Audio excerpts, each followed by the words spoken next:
Hello and welcome to the Doof Book Club, our monthly live stream discussion of a book chosen by you, our listeners. My name is Matt Freeman, and I'm joined by everyone's favorite prophet, Scott Daly. That's right. It's me, the prophet, the good guy in the book, right? That was my reading. Hello, everyone, and welcome. I hope you are all having a wonderful Friday evening. I see, so many people I recognize in the chat right now, but if you're joining us here for the very first time, welcome.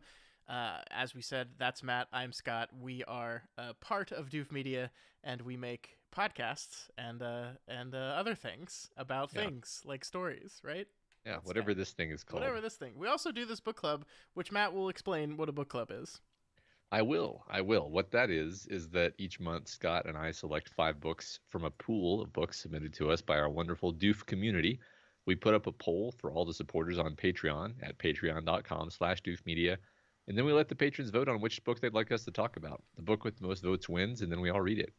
And then we meet here on the last Friday of the month, or in this case, the first Friday of the next month, and spend a couple hours discussing the book. We will pull slides of interesting moments and lead the discussion all about this story.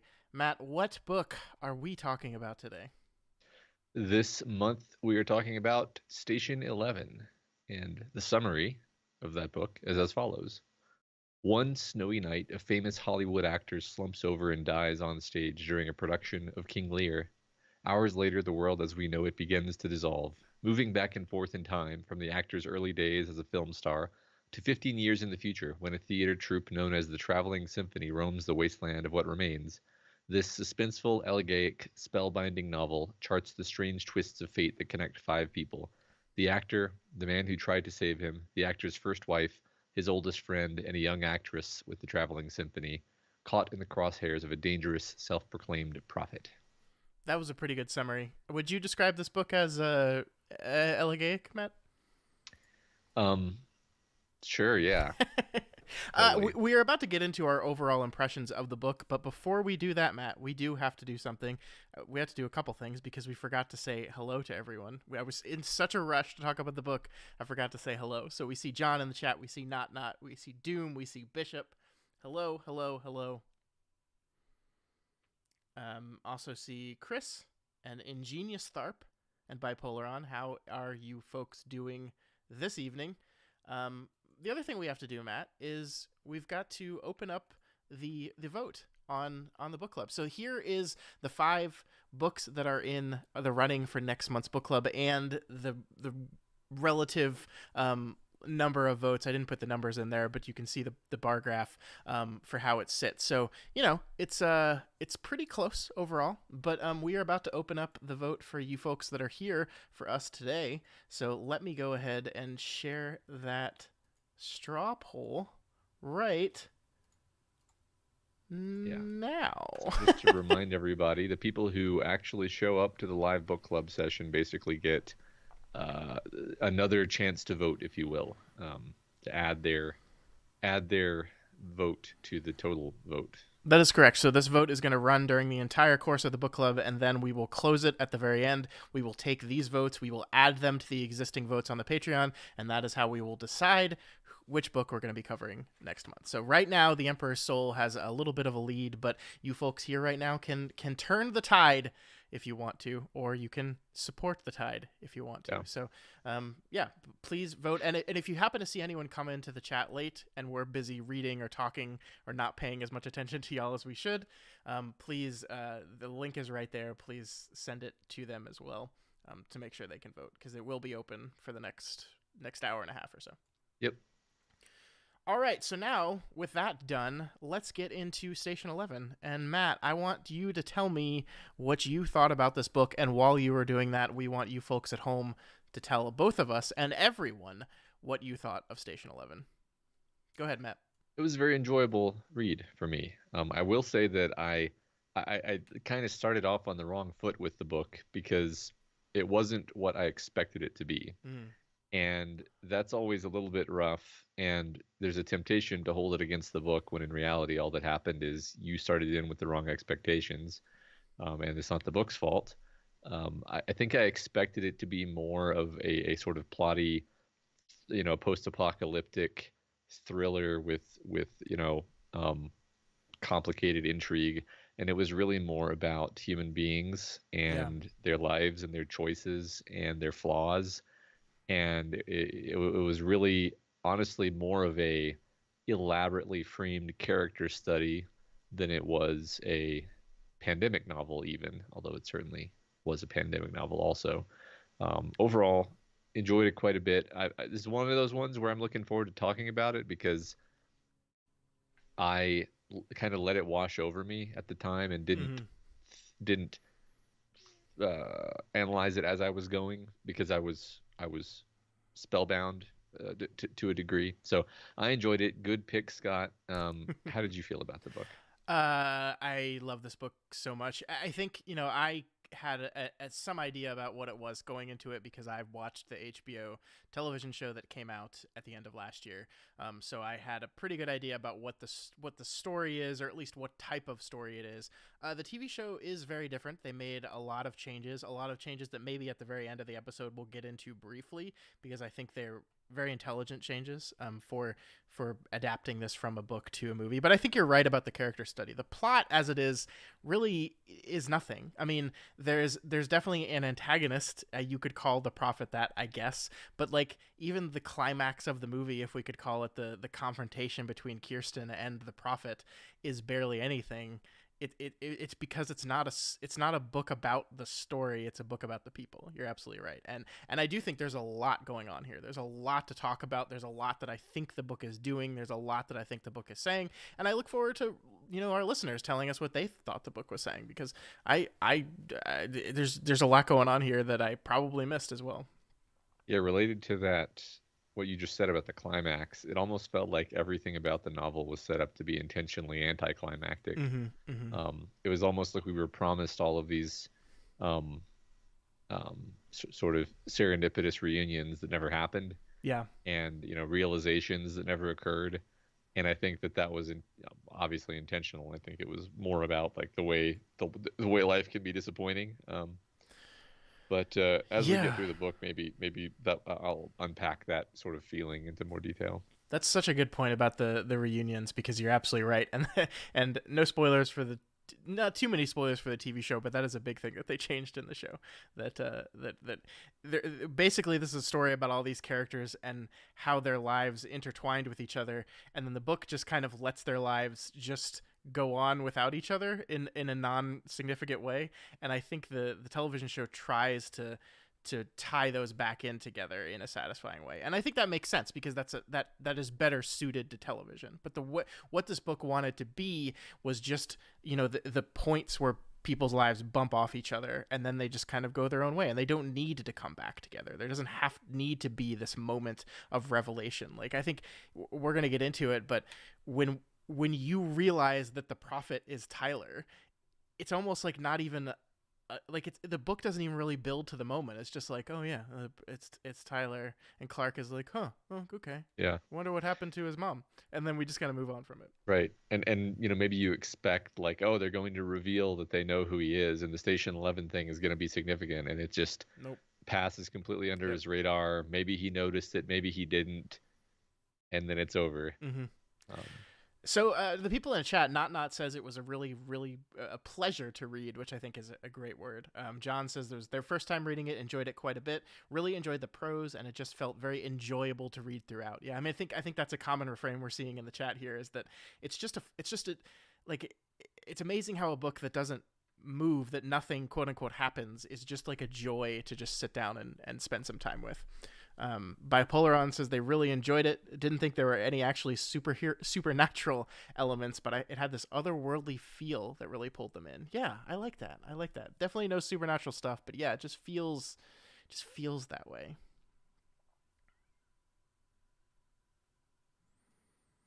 yeah. Um, Um, Lauren well, says, sorry, go ahead. I was just gonna say a lot of comparisons to The Stand, so Mm-hmm. that's nice because we're gonna be covering that at some And point. you don't know that. You don't know. I don't know anything. Yeah, Chris says one of those weird books where nothing really happens for 90% of the story, but they still really enjoyed it. Yep. Um, Doom says it was a gorgeous book.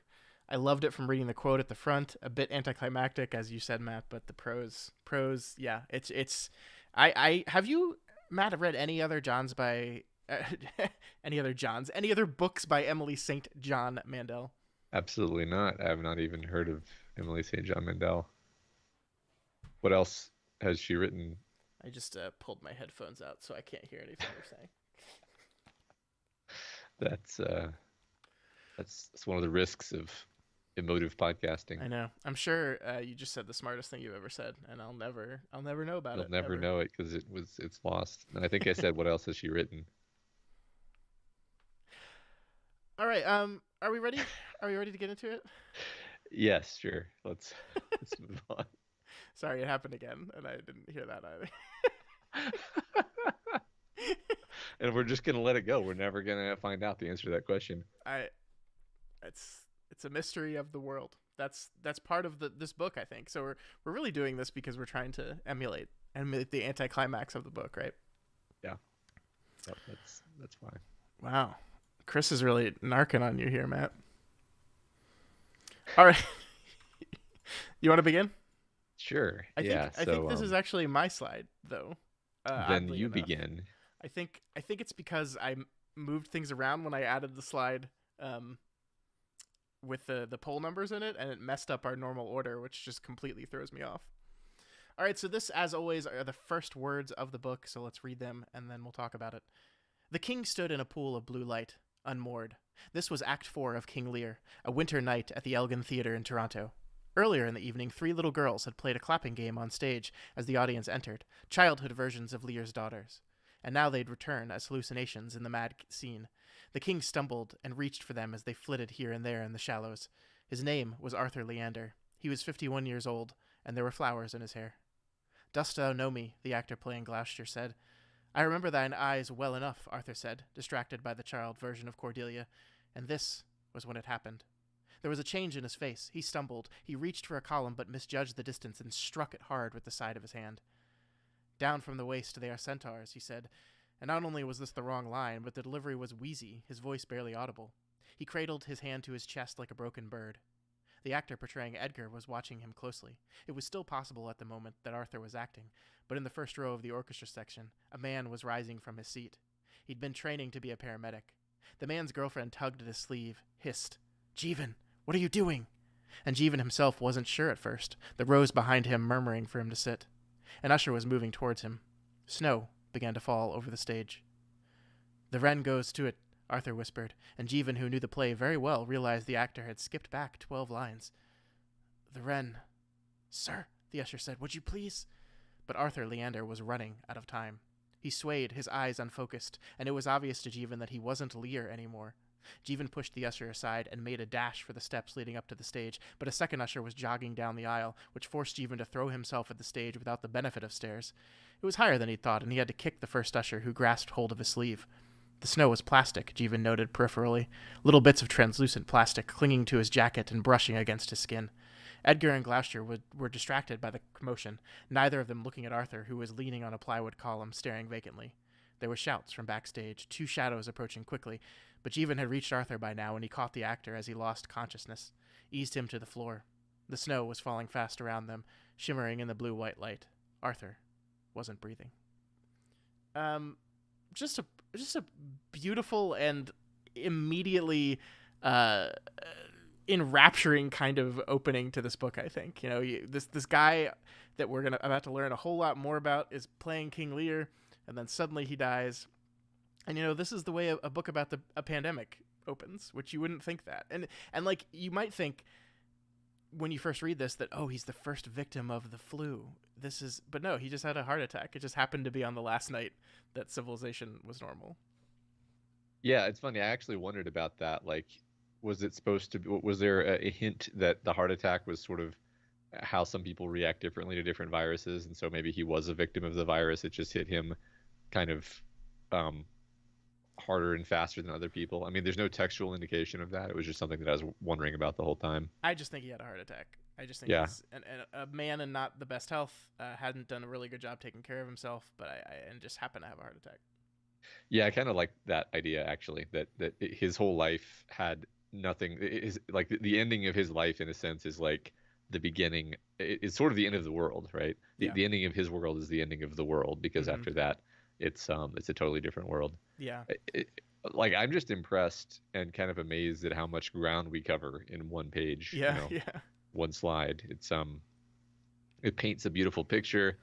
It moves us along. We sort of start to get to know Jeevan, although obviously we're going to get to know him better beyond this point. Mm-hmm. Um, it's just just a beautiful image.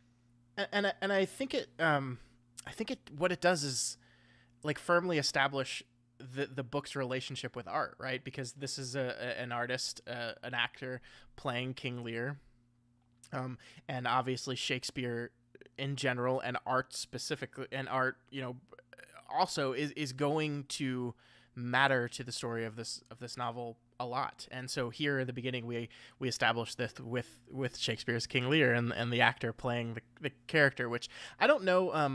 I guess, how much do you know about King? Have you read Lear, Matt? I haven't read Lear. I kind of have the cultural osmosis sense of what it's about, but I Yeah. probably know it less than I know most of the Shakespeare plays, actually. Yeah, I mean, so to give like the Cliff Notes version, basically it's a play about an old king who decides he doesn't want to be the ruler anymore, and he's trying to figure out how to delve out his kingdom to his daughters, his three daughters. He basically says, "Tell me how much you love me, and based on that, I will how I decide to delve out the kingdom." So his first two daughters come up to him and are like, "Oh, father, we love you." Like they're just sucking up to him. And the third is like basically like, "I don't want to play this game. There's no words that could adequately describe the way I love you." And he says, "Fuck you," and banishes her and gives everything to the other two, who didn't actually like him, by the way. Were just pretending. They think their father's a stupid old fool. And basically, like any Shakespeare tragedy, it ends with everybody dead. Like literally everyone in this play dies at the end of it. Um, and it's really kind of an allegory about um, a changing time, right? Like it is like Lear himself, like kind of represents an old guard, an old type of existence, and his children and their machinations with the men around them kind of represent a new way of thinking, a new way of rationalizing existence. And so it's this play about these two opposing forces and how they kind of blow each other up. And I think that's very fitting for a book kind of where we're starting here at the threshold to a new entire way of existence. But even more than that, I think this is a book a lot about memory and about the ways in which we use stories to tell memories, and therefore the ways in which we're kind of divided along lines based on what our memory is. Like there's a lot in this book about the people who weren't born at the time, before everything happened, people that were born before everything happened and were old enough to remember the old world, and people that were born before the old world, like Kirsten, but really weren't old enough to fully remember everything. There's these delineations between these types of people very specifically drawn in this novel. And I think, starting here with Lear, for the people that know Lear, is a great way of kind of signaling toward that in my mind. That's great. I was detecting as the book was going that there were definitely references and allusions to Shakespeare and maybe to various other pieces of art happening, Mm-hmm. that some of which I was catching, some of which I was basically catching in the sense that I understood that there was something to be dug into here, but I didn't know the reference, and I just kind of went with the flow. I didn't really. Sure. I think it's um, I think it's like we've talked about this with Stephen King a lot. I think it's a thing where if you know the reference, the reference is enhanced for you, but if you don't know the reference, it doesn't matter to your overall enjoyment of the story. Like you can just pick it up for what it's doing, not these other things it's gesturing to. Makes sense. I also think the one detail that I like that is repeated many times throughout the book is this idea that this version of Lear was different, because in this version of Lear they cast three little girls to play Lear's daughters at younger ages, because in the play they're adults, they're grown up, and so when Lear is kind of going crazy, he's remembering his daughters at their younger ages, and that's not something that's in Shakespeare's play. So it kind of also, by drawing attention to how it's different, it draws attention to that idea of memory again, right? That Lear, in his madness near the end of the play, is looking back and remembering his children as children, and so it's kind of priming you again to like, this is about memory, this is about recall, this is about the stories we tell ourselves to remember things and how we do that, and the different ways people do that. Yeah, you could even say that those daughters are sort of like ghosts of the past. Yeah, yeah. Obviously, the daughters aren't dead, but this is a thing that happens with a lot of our characters where they're somewhat haunted by memories. Yeah. I like what Miss Evil Doom says here. This is one of those times I feel the book absolutely has a camera and it's deliberately shifting. The move from watching Arthur, where Jeevan is a man in the audience, then a shift to Jeevan himself. Yeah, I think you're right. And by the way, I'm going to try not to just talk about how fucking good the television show is, but this is a scene that the television show absolutely nails. It's really Cool. wonderful. This is just one thing that I really like about the whole concept of stage plays is that you can perform the play sticking to the script perfectly, Mm-hmm. but what you do on the stage physically can differ so radically between interpretations. Yeah. And I just think that's one of the more fun things that I've always loved about, because I've only gone to a small number of stage plays, but it seems like every time I go to one, there's something clever they've done with the um, props or the blocking Yeah. or something that really brings some creativity to the performance. There's nothing quite like live theater, and I wish it wasn't so damn expensive, you know? Yeah. And by the way, this is why I love Baz Luhrmann's Romeo plus Juliet, because basically they took just literally the play. Like, it's actually one of the closest beat for beat, like, dialogue accurate adaptations of Romeo and Juliet ever, and then they just dropped it in 90s California beachside town, and it's perfect. That's very fun. I just want to share one of my experiences from a live play where I went to see the play Amadeus, and there's the part where Salieri is basically monologuing to the audience about how he's going to fuck over Mozart, and it's so well done that like some woman sitting sort of in the middle of the audience goes like, no, and Salieri without missing a beat goes, yes, in That's response. amazing. Yeah, yeah, it was. And God. everybody loved it. I It mean, was I great. haven't been to live theater in 2 years for a lot of very obvious reasons, and I need to. I need to go back. It's so fun. Yeah, Okay, Ingenious Tharp brings up another good point here. You know, that it's very interesting it's a very interesting and targeted decision to start a book about a pandemic with a death that is not a pandemic, and also to start with Lear itself, that as it's almost signaling to the audience, Station 11 is not a book about a pandemic. It has mm. it, but it's not about that actually. It's just a setting that is used to explore these ideas about human beings. Yeah. We got to end the world somehow. Might as well be a pandemic. Sure, sure. All right, let's move on to the next slide. All right. So in the next slide, we have our first glimpse of Station 11. The comics Arthur Leander gave her, 2 issues from a series no one else in the symphony has ever heard of: Doctor 11, Volume 1, Number 1, Station 11, and Doctor 11, Volume 1, Number 2, The Pursuit. By year 20, Kirsten has them memorized. Doctor 11 is a physicist. He lives on a space station, but it's a highly advanced space station that was designed to resemble a small planet. There are deep blue seas and rocky islands linked by bridges, orange and crimson skies with 2 moons on the horizon. The contrabassoon, who prior to the collapse was in the printing business, told Kirsten that the comics had been produced at great expense, all those bright images, that archival paper. So actually not comics at all in the traditionally mass-produced sense, possibly someone's vanity project. Who would that have been? There is no biographical information in either issue, initials in place of author's name, by MC. In the inside cover of the first issue, someone has written copy 2 of 10 in pencil. In the second issue, the notation is copy 3 of 10. Is it possible that only 10 copies of each of these books exist in the world? Kirsten's taking care of the comics as best she can, but they're dog-eared now, worn soft at the edges. The first issue falls open to a 2-page spread. Dr. 11 stands on dark rocks overlooking an indigo sea at twilight. Small boats move between islands, wind turbines spinning on the horizon. He holds his fedora in his hand. A small white animal stands by his side. Several of the older symphony members have confirmed that this animal is a dog, but it isn't like any dog Kirsten's ever seen. His name is Luli. It looks like a cross between a fox and a cloud. A line of text across the bottom of the frame. I stood looking over my damaged tome and tried to forget the sweetness of life on Earth. Okay, so Station 11, Matt. The book is titled after comic books. And first of all, I want to say this is great because you start this book with King Lear, one of the most revered plays of one of the most revered playwrights in the history of mankind, right? The highest of the high class of art, right? Uh-huh. And then from there, we move to Kirsten 20 years into the after time, and one of the things she is most obsessed with is a comic book. Comic books, which are art, but traditionally and unfairly, oftentimes seen as like a lesser art.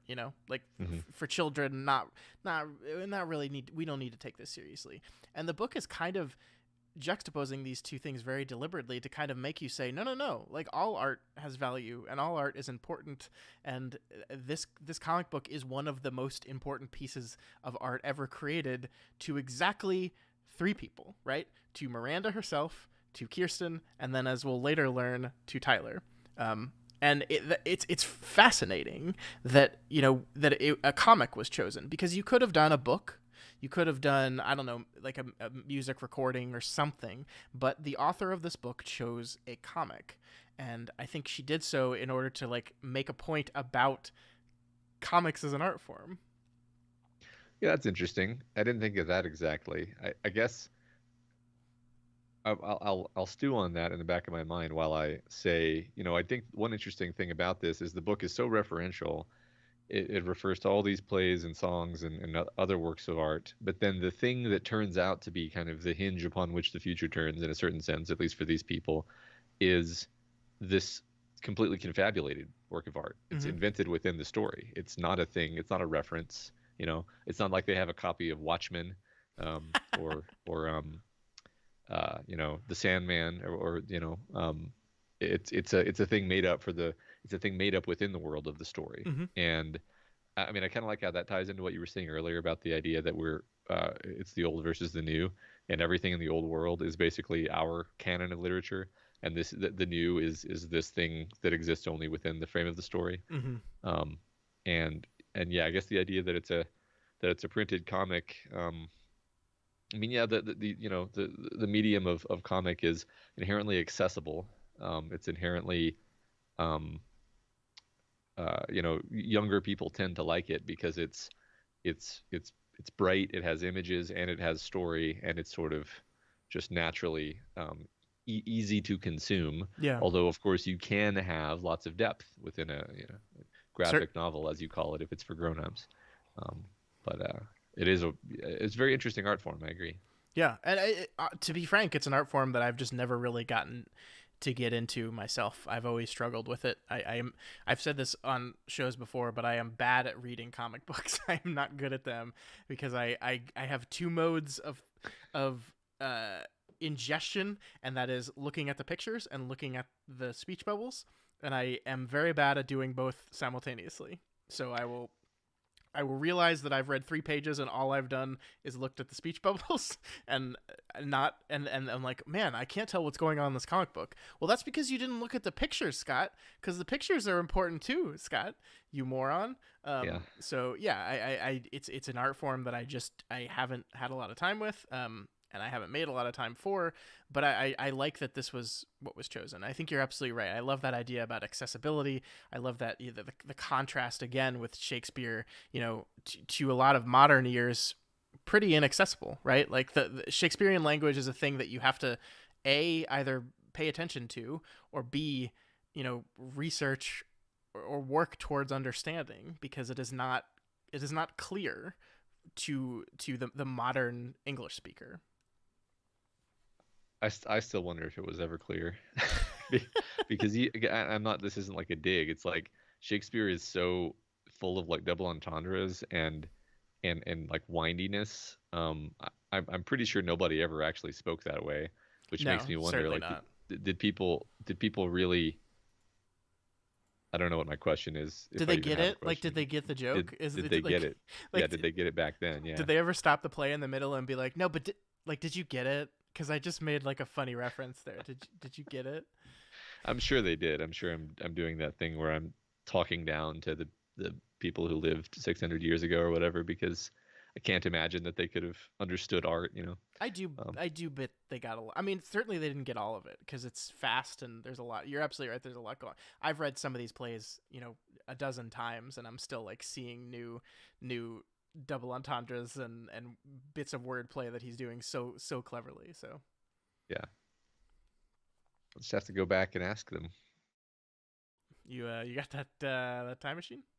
Working on it, Scott. All right, all right. All right, let's move on to the next slide, which is where we kind of get a little bit more about what life is like in the after time for members of the symphony. What was lost in the collapse?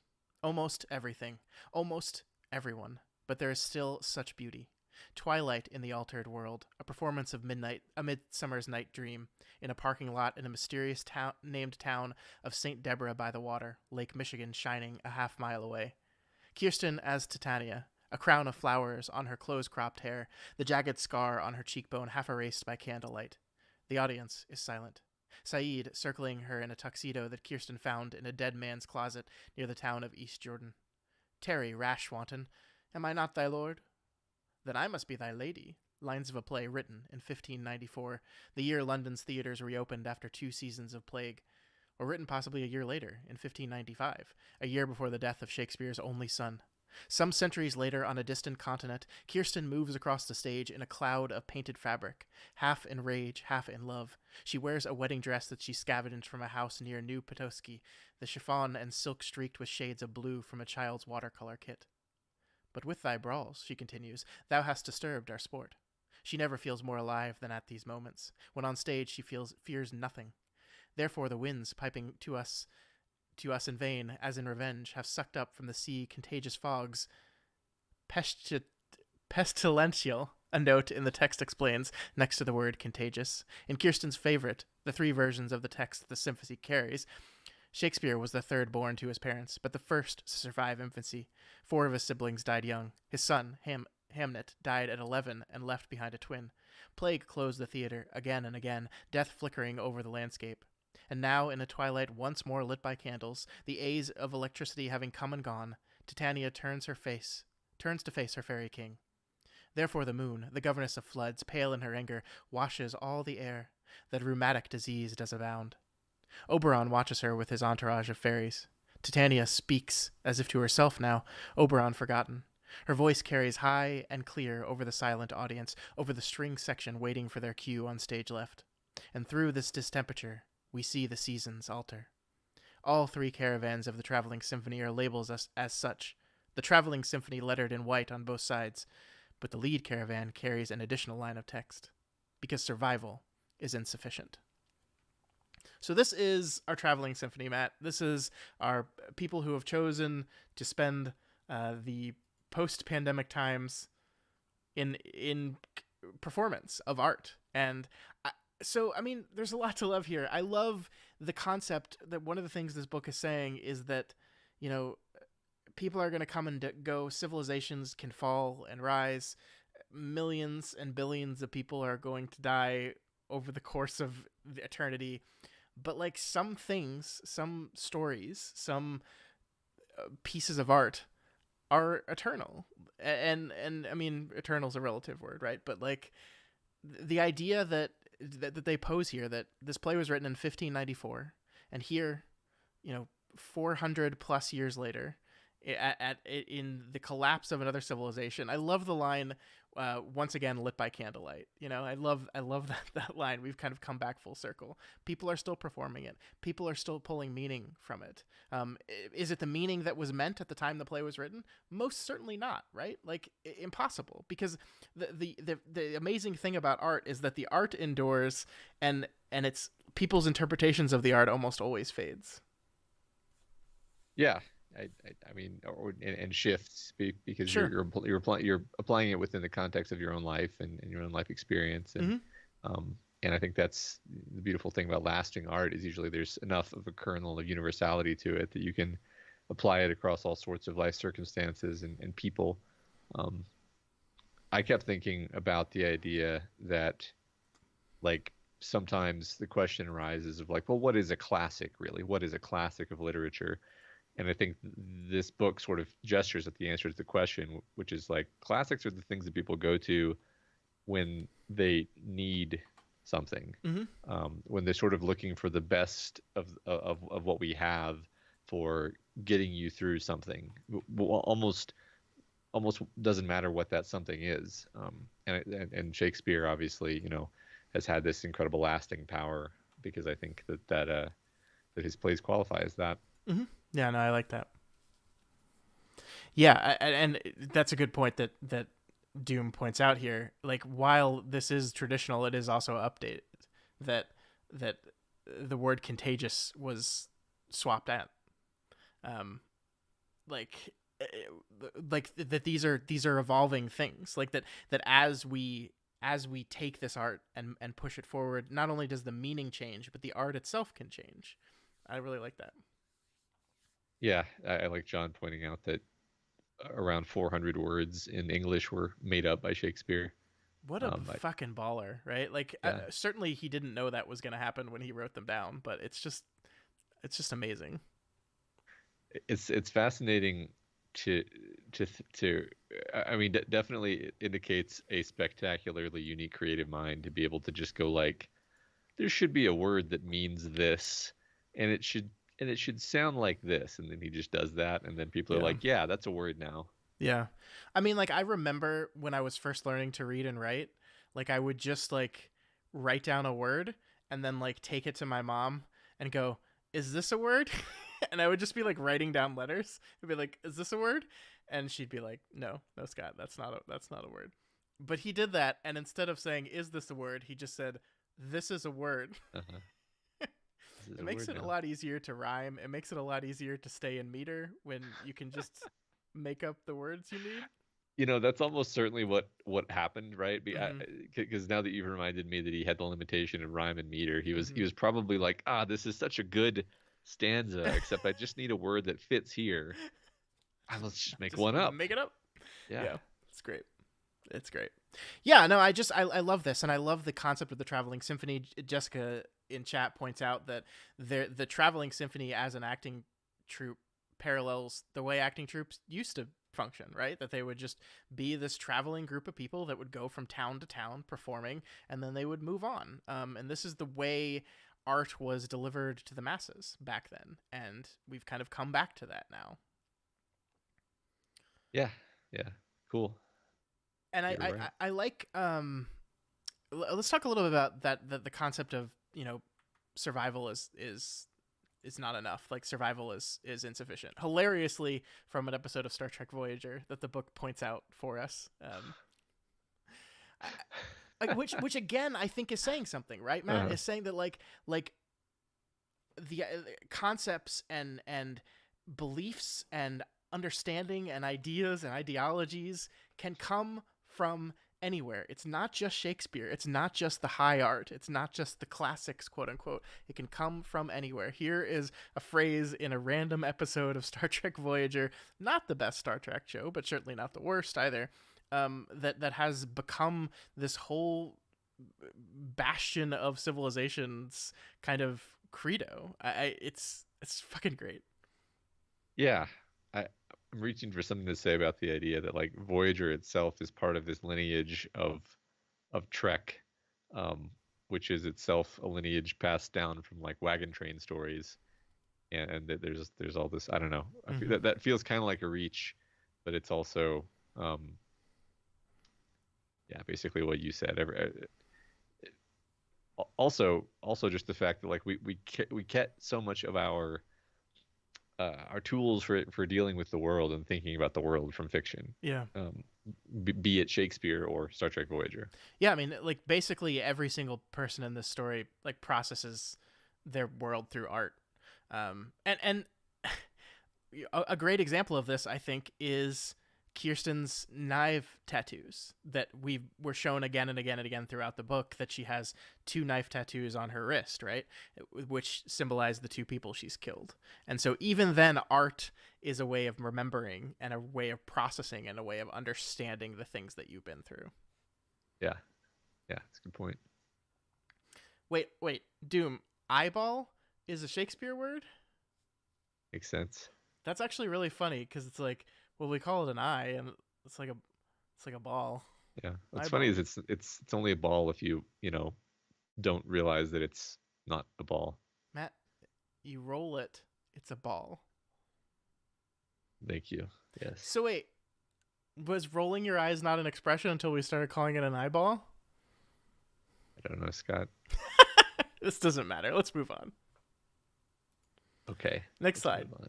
Next slide is mine. We learned more about Station 11. So you're just giving me all the Station 11. It's just a coincidence. I see. There are several important characters in the Station 11 project, but the hero is Dr. 11, a brilliant physicist who bears a striking physical resemblance to Pablo, but is otherwise nothing like him. He is a person from the future who never whines. He is dashing and occasionally sarcastic. He doesn't drink too much. He is afraid of nothing, but has poor luck with women. He took his name from the space station where he lives. A hostile civilization from a nearby galaxy has taken control of Earth and enslaved Earth's population, but a few hundred rebels managed to steal a space station and escape. Dr. 11 and his colleagues slipped Station 11 through a wormhole and are hiding in the uncharted reaches of deep space. This is all 1,000 years in the future. Station 11 is the size of Earth's moon and was designed to resemble a planet, but it's a planet that can chart a course through galaxies and requires no sun. The station's artificial sky was damaged in the war, however, so on Station 11's surface it is always sunset or twilight or night. There was also damage to a number of vital systems involving Station 11's ocean levels, and the only land remaining is a series of islands that were once mountaintops. There has been a schism. There are people who, after 15 years of perpetual twilight, long only to go home, to return to Earth and beg for amnesty, to take their chances under alien rule. They live in the Undersea, an interlinked network of vast fallout shelters under Station 11's oceans. There are 300 of them now. In the scene Miranda's presently sketching, Dr. 11 is on a boat with his mentor, Captain Lonergan. Dr. 11, these are perilous waters. We're passing over an undersea gate. Captain Lonergan, you should try to understand them. The next panel is a close-up of his face. All they want is to see sunlight again. Can you blame them? After these two panels, she decides she needs a full-page spread. She's already painted the image, and when she closes her eyes, you can almost see it, clipped to her easel at home. The seahorse is a massive rust-colored creature with blank eyes like saucers, half animal, half machine, the blue light of a radio transmitter glowing on the side of its head. Moving silent through the water, beautiful and nightmarish, a human rider from the undersea astride the curve of its spine. Deep blue water up to the top inch of the painting. On the water's surface, Dr. 11 and Captain Lonergan in their rowboat, small under the foreign constellations of deep space. All right, Matt, what does Station 11 mean? What's the metaphor? Explain it to me. These are the survivors. These are the survivors of the end of the world. Mm-hmm. And many of them long to return to the world that was before, although that's impossible. That was really all I was able to get, though. I mean, who is Dr. 11 in this, right? Who are the undersea people in this? The idea of what is Station 11 is less mysterious than what is the undersea and what is the meaning of the islands connected by bridges and all that. Yeah, I mean, and the interesting thing is that to Miranda, she kind of puts herself in the Dr. 11 role. We see this at the very end where she recreates the dinner she has with Arthur, where the dinner that she realizes Arthur's in love with another woman. She recreates that dinner scene, and she's in the position of of Dr. 11. So she's kind of supposed to be. It's kind of supposed to be a self-insert for her. But also, one interesting thing is later in the book, we see later in her future, she's kind of become more interested in the undersea people, and like she originally made this as Dr. 11 is the hero, the undersea folks are the antagonists. What they want is bad, but then as she got older, she kind of started being more into those people. And I think the interesting thing to me is I think Kirsten firmly falls under the camp of what Dr. 11 wants is to find a way to live and survive in this new world, and he is constantly at odds with the people that just want to go back to the way things are. And I think Kirsten is firmly in the Dr. 11 camp in that regard. She is not the type of person that like wants wants stuff to return to the way it was. She's not that person. She's trying to strike out and define what life is now. Because even the way when she first describes the comic, like the idea that it's like either perpetually dawn or perpetually twilight, in her eyes is seen as beautiful, right? Like when she describes it in the couple slides ago, like the beauty of it. But like the Undersea people are like, I'm fucking sick of it being just kind of light all the time. They can't see, like Twilight can be beautiful, right? But they're sick of it. They're sick of this new world now. They just want to go back. They just want to go back.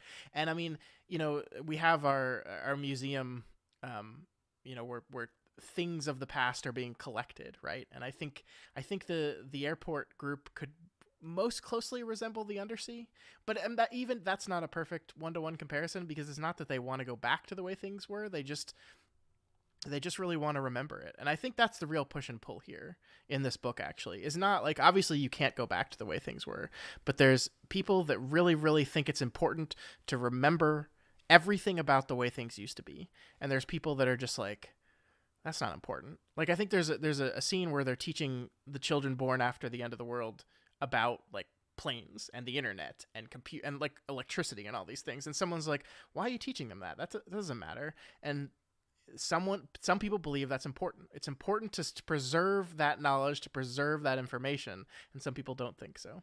Yeah, I mean, some people, in fact, were like, you're just making them feel bad about the fact that they never got to live in a world where they could see an airplane take off, because, okay, if you try hard enough, you can explain that an aircraft needed to, get going first so it could get some lift or whatever. Mm-hmm. And it's like, okay, great. Now they know that aspect of the thing they're never going to get to see. I'm curious where you land on that dichotomy. Do you think it's important to pass that kind of specific information on to people?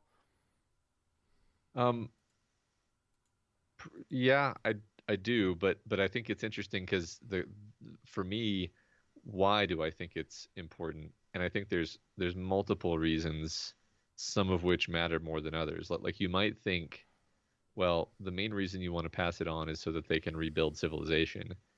And I think the truth is that they're so kind of in the hole that they're just very, very far away from rebuilding civilization, actually. Mm-hmm. Although parenthetically, that was a fun thing to think about while reading this book, is like, okay, what if you were in a pandemic and there really were only like, 100 people left within hundreds and hundreds of miles of you? What would you do, actually? Yeah. Like what would your priorities be? Would you even be thinking about rebuilding civilization, or would you just be thinking about like securing your farm patch, and that would be about as far as your thinking got? And so setting that aside, then there's also just like, for the sake of it, right? For the sake of posterity, for the same reasons that we kind of read history books about the Revolutionary War, or the War of the Roses, or some obscure Babylonian conflict. It's like, does that matter? Kind of, not really. I don't know. In what way does that matter? It feels to me like something would be lost if we just expunged our knowledge of the past. It seems to me like that would be a tragedy. Yeah. It's hard for me to articulate why exactly. Well, I mean, it's really interesting how much of our past is carried forward via art and storytelling, right? Like, I mean, Shakespeare is a great example of this. Shakespeare wrote a lot of historical fiction plays. They're not debatably debatable. I mean, like the Henriade is true in that that's how the end of those plays is true to history, but like the details of it very mixed. But I wonder, like, because to me this is like teaching a child about an airplane that has never and will never see one is like equivalent to like teaching a child about a catapult to me right now. Like spending a lot of time and effort and energy, like the intricacies of how a catapult worked. It's like, okay, is that necessary? But I guess not even so, because like we live in a world where like things have, like, we don't live in a world in which there was great improvement and then drop off, right? We live in a world where generally there's just been improvement. And so learning about the causal connection between like catapult artillery and like how those advancements advanced our understanding of the world do seem important. So I don't know. This seems like there's no there's no present day comparison to this idea. Yeah, right. It does because the truth is, when you live in a world that's fallen in this way, then I think you would feel differently about certain things. Like you would Mm-hmm. want to tell kids like, "Hey, we used to be able to fly. Isn't that awesome?" And it's like, it's kind of awesome, Dad, but I'm never gonna get to do it, am I? Right, right. No, then that's less awesome, isn't it? Yeah, I mean the closest real world example is the fall of Rome, right? But even that, like even the Dark Ages, the more historians study the time called the Dark Ages, we learn that oh no, like there were complex civilizations running all throughout that time. It wasn't one concentrated group that was writing a lot, so we just didn't have a lot of clear history about that time. Doesn't mean that like people just I don't know, when we learned about the Dark Ages, like to us it was kind of taught as like, and then people just stopped living in a civilization for a while, and then eventually we all gathered together again, and that's just Well, not really how it happened. yeah, I think the closest that comes to the truth is that there were parts of the world where you would be walking, by an aqueduct or something, and know that like you had no idea how that was built. Nobody that has any idea how that was built. Yeah, that's fair. It brings on it's the source of the fantasy trope of like, the ancient civilization that had magic that built all this amazing stuff that we can't build anymore. Now you go a few thousand miles, east, and people were totally doing all that stuff still. Yeah. It just wasn't in that part of the world. I think Sure. that's the Fair. yeah. I like what Doom asks here. Are playing Shakespeare, right? Like that a person like Kirsten would say, like, it's a waste of time to teach children about airplanes. But obviously, it's very important to teach people about Shakespeare, right? Um, that kind of goes without saying. And yeah, I mean, I don't know. I think it's true though. Like in general, like I agree with you. I think it's important to teach people about everything that we possibly can teach them. I think information is one of the greatest resources that we have, and making sure the future generations have access to as much information as possible seems like a good thing, no matter what. Yeah, like I think what Ingenious Tharp here is suggesting is that you should teach people about things that are meaningful to you, even if they won't necessarily be meaningful to the people you're teaching, Sure, because they're meaningful to you. sure. Are planes Shakespeare? Good question. I'd Yes, say it's a yes. yes. I love this next slide here is when Kirsten and her symphony mates go to exploring an old school. A little bit to talk about here, but first I just want to say, don't you love how to Kirsten, like all the actors are named, and then all the musicians are just which chair of which instrument they play? Like I think that's hilarious. Yeah. Just the difference between musicians and actors is just like, that's not a person. That's just a first guitar.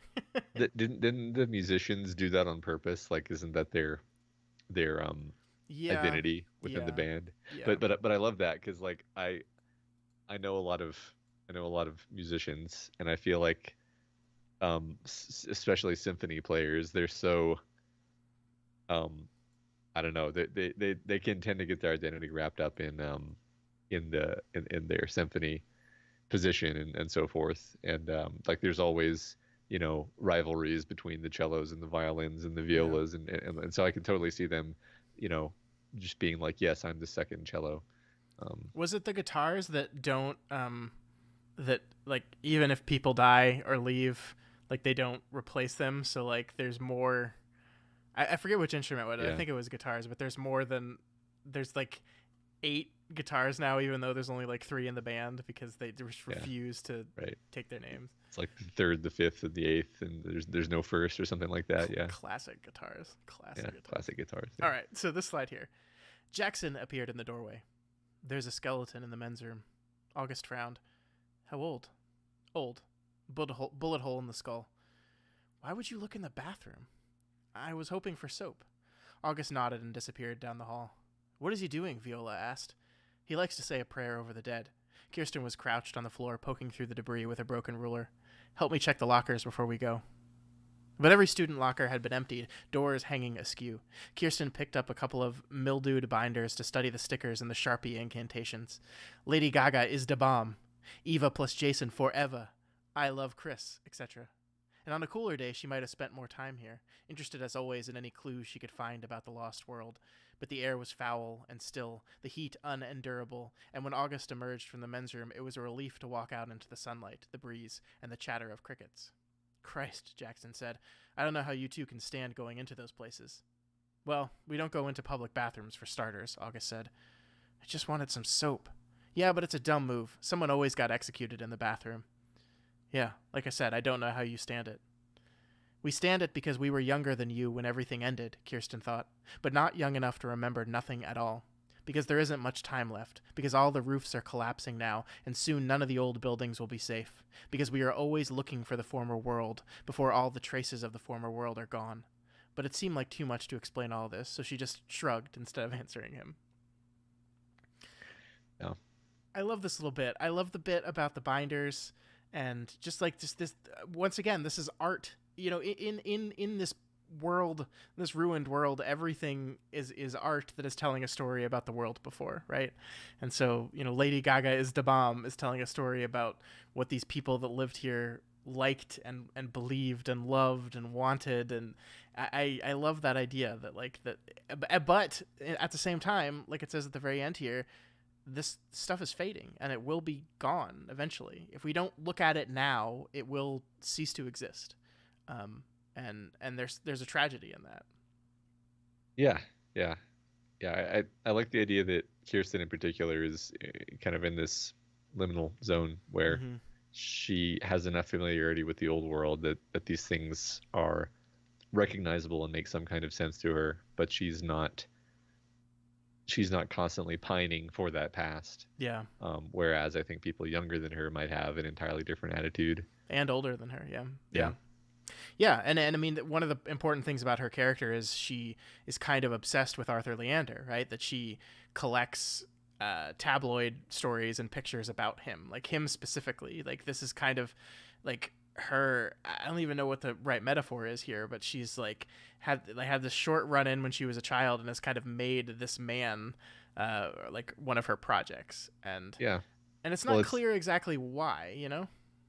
I agree. I don't know what to make of it. I mean, on a practical level, it's just like you have in our world, if you had a brief encounter with some celebrity of renown, then maybe you would you know keep up with their career more than you otherwise would have, Mm-hmm. and be kind of curious about how they were doing and sort of be rooting for them in a certain sense. Yeah. And that's a meaningful connection that she has with some actual kind of public figure from the past. Yeah, I mean it's like a lifeline to that past, because that time is so jumbled in her head. The way she can remember, the things she remembers and the things she doesn't is all very confusing to her because she was so young, right? And then she has that 1 year period in the first year that she doesn't remember anything of at all. So Arthur Leander is the one clear memory she has of the time before all this, and so she latches onto that via these tabloids. I think that's right.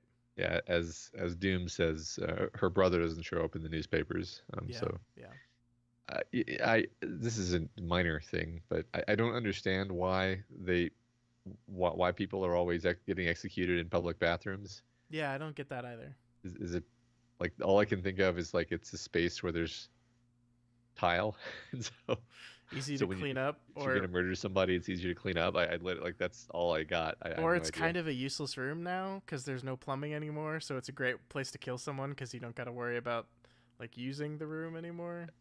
Sure, I guess so.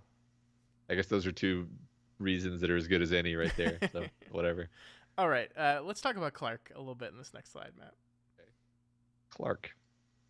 But anyway, I look around sometimes and I think this will maybe sound weird. It's like the corporate world's full of ghosts. And actually, let me revise that. My parents are in academia, so I've had front row seats for that horror show. I know academia is no different. So maybe a fairer way of putting this would be to say that adulthood's full of ghosts. I'm sorry, I'm not sure I'm talking about these people who've ended up in one life instead of another, and they are just so disappointed. Do you know what I mean? They've done what's expected of them. They want to do something different, but it's impossible now. There's a mortgage, kids, whatever. They're trapped.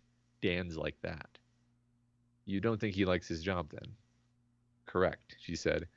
But I don't think he even realizes it. You probably encounter people like this all the time. high functioning sleepwalkers, essentially. What was it in this statement that made Clark want to weep? He was nodding, taking down as much as he could. Do you think he described himself as unhappy with his work? No, Dahlia said, because I think people like him think work is supposed to be drudgery, punctuated by very occasional moments of happiness. But when I say happiness, I mostly mean distraction. You know what I mean? No, please elaborate. Okay, say you go into the break room, she said, and a couple people you like are there. Say someone's telling a funny story. You laugh a little. You feel included. Everyone's so funny. You go back to your desk and with a sort of, I don't know, I guess afterglow would be the word. You go back to your desk with an afterglow. But then by 4 or 5 o'clock, the day has just turned into yet another day. And you go on like that, looking forward to 5 o'clock and then the weekend and then your 2 or 3 annual weeks of paid vacation time, day in, day out. And that's what happens to your life. Why is this book attacking me? It's attacking all of us. I think this is great, though, and I think this is, in my opinion, one of the things that elevates this book to great is it is not a book that is just doing one thing, right? We have all these different characters, and I think all these different characters are a different lens on the idea of meaning, of a meaningful life, of memory, of purpose, of ideas like this. And I think Clark is doing this very specific thing in this book, which is the type of person who, you know, lived the life that everyone else wanted, or everyone thought that they wanted, and was kind of incredibly unhappy in it. And the end of the world serves to him as kind of a wake-up call from that high-functioning sleepwalking nature, right? Yeah, exactly. It just highlights the sort of, you know, I think one thing the book does for me in a big way, stepping back from it, the Mm-hmm. highlighted here, is that we live in this world of incredible material abundance and technology that the people after this apocalypse would view as like Star Trek, basically. Mm-hmm. And yet everybody's miserable. Yeah. They make their own prisons. They Mm-hmm. they they they willingly let themselves be led into lives that are stultifying, and they turn into ghosts. They turn into sleepwalkers, Yeah. and this is normal. In fact, it's only the rare person, for example, like Miranda, who breaks out of that in any way Yeah. and actually kind of steers her own ship. Um, Yeah. yeah, I think and Doom points out here that this could also very easily describe Arthur and the way Arthur's living his life. And Arthur, you would think, would be living the life of happiness because he lives a life of luxury, and like you imagine the life of an actor as like when you're a person working a 9 to 5 like you and I do, you imagine the life of an actor as like, oh my god, that's got to be amazing because you're doing a different thing every time, and you're going all these different places, and you're constantly around fascinating people that love to talk and share story. Like, it just seems like one of the most fascinating things. But Arthur is just as miserable in his life as anyone else is. yeah, exactly. So there's that huge contrast where we have these people who are, they go back to the idea of survival is insufficient. Like these people didn't have to think about survival. Mm-hmm. They had everything, and they still made their lives miserable. Mm-hmm. So the people in the post-apocalypse, they've kind of realized, like their lives are far more grim, far more Yeah. demanding, and they have realized, like, well, we have to make space for the beauty and the art, and you know, their performances of Shakespeare are kind of like Miranda's space that she makes in her life for Station 11. Yeah. And I think it's really important that Clark was a performer, right? That he was an actor when he first met Arthur, and kind of bailed on that when the book says, and this is when I don't know if I'm conflating the book and the television show, but I'm pretty sure the book says that his father was like pressuring him to go to business school and like do the business line of thinking, and he finally relented to his father. I like that the television show goes into a little bit more detail of this and says that that Clark just kind of gave up, that it wasn't happening for him because the world of an actor is such a hard one to live in, and he just kind of gave up and found this other life. And it's sad, you like, it's not that you need to be a performer, you need to be an actor, but I think one of the things this book is saying is you need something in your life that gives you that kind of that allows you to stop and smell the roses, for lack of a better phrase, that allows you to find your purpose and allows you to find true happiness, not what's described here as just like this little anecdote that just gets you to 5 o'clock and then I'm happy enough because someone told a funny joke in the break room. It makes me so sad, Matt, and I'm so glad I don't have to go back to the office right now because Jesus. But isn't it interesting? This is only now occurring to me. Isn't it interesting that Arthur is an artist? Like he's living the lifestyle that Clark nominally wanted, Yeah. and yet he's kind of the most miserable of everyone. Like there's a sense in which Arthur is the main character.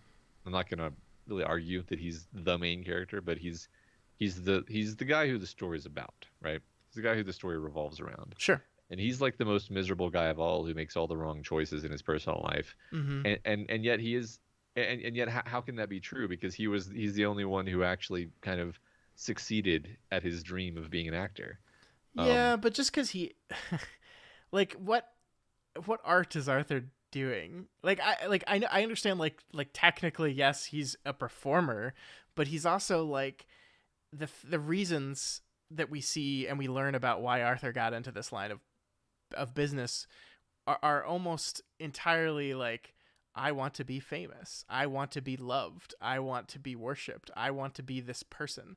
And it's not until the end of his life that he like stops and like realizes that those aren't the paths towards actual fulfillment and happiness, and not why the art matters. Like it's until he does, like, you know, we don't actually get to see this in the book, but like Arthur does Lear, which like, if you don't know this, like Lear is like the role that every actor wants to do, right? Like every person, every man that wants to be an actor hopes to one day age into and be cast as Lear. It's just like the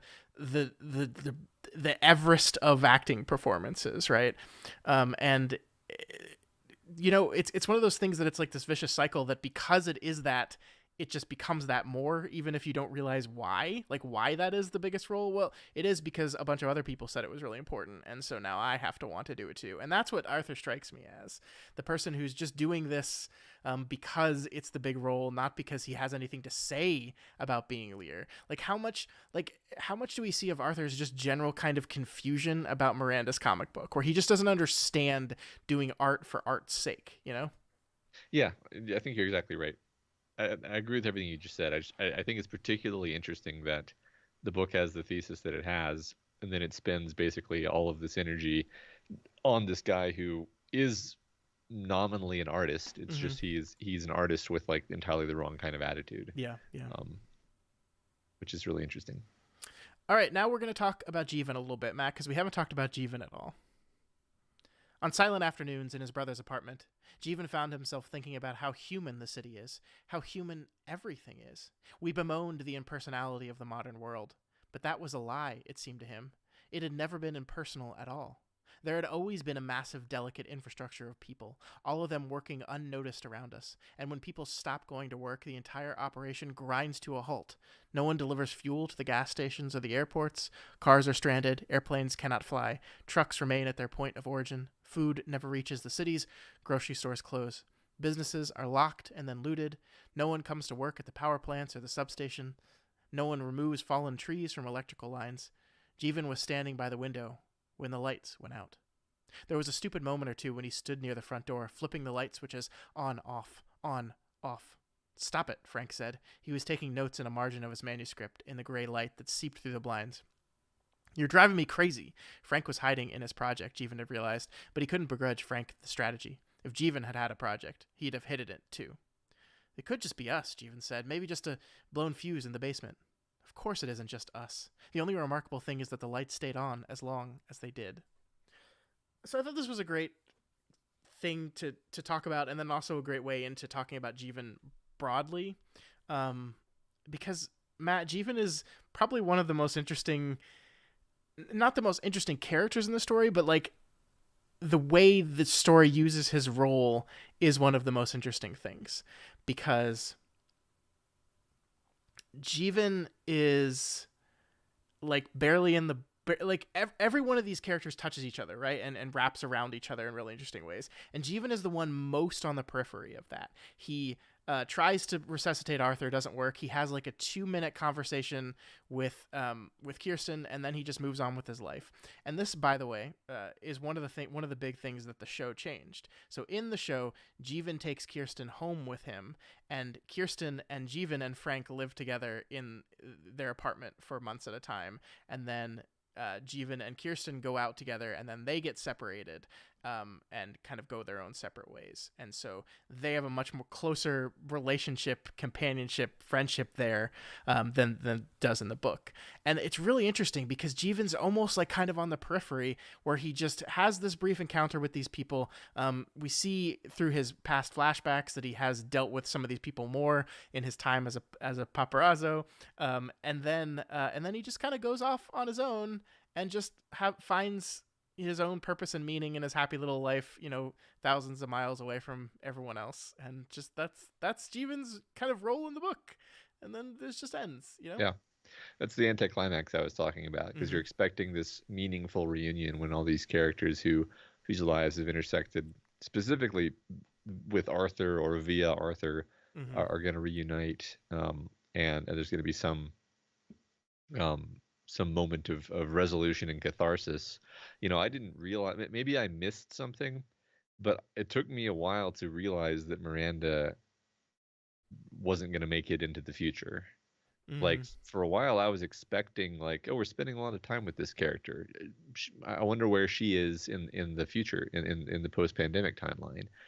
And like, I kind of didn't want to believe, like, oh no, she's just going to die. Like, her whole role is just to write this book.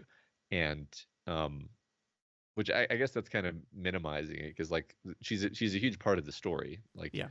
It's just that the fact is that there is this kind of, I think, intentional like bottlenecking where really nothing of significance except for like the book passes from the past to the future timelines. Yeah, and I think that's very intentional, right? That Miranda doesn't exist in the future, but the thing Miranda created does exist, and it becomes very important to someone else that she only briefly interacted with, right? That the relationships are important too, but the things we bring to those relationships, the stories, the memories, are more important than anything else. And so I find it beautiful. But you're absolutely right. Miranda just kind of sits on the beach and dies. The end. Thanks, Miranda, for your contribution. It's pretty sad, but yeah. Yeah. The backstory element of Frank, Jeevan's brother, is fascinating to me, because the way, I don't know, I just think it's kind of beautiful and kind of terrible how it's sketched out, where it's like there's this mention of like, yeah, Jeevan's brother was, being a war correspondent in Afghanistan, and then I only belatedly put together, like, wait a minute, we already know that Jeevan's brother is in a wheelchair. And then you realize, like, oh, that's why he's in a wheelchair. And he was this incredibly adventurous person who Jeevan was sort of in awe of, actually. Yeah, and then he just takes his own life because he can't exist in this world, which is very sad. And Jeevan, I think, in contrast, is this interesting character where he just has this attitude. Jeevan is the biggest enigma to me, because I can't pin down what we're doing with him as a character, but nonetheless, I think it's interesting, because like he has this optimism where it's like he has had a lot of difficulty finding his path in life. Like you said, he was a paparazzo. It was very unfulfilling to him. Yeah, then he was a journalist for a while. And then he decided his calling in life was to be a paramedic, and then like immediately the world ends and he can't be a paramedic. But then he becomes sort of functionally a doctor. I don't know. Do you have any more developed thoughts on Jeevan? Well, I think one fun thing to me.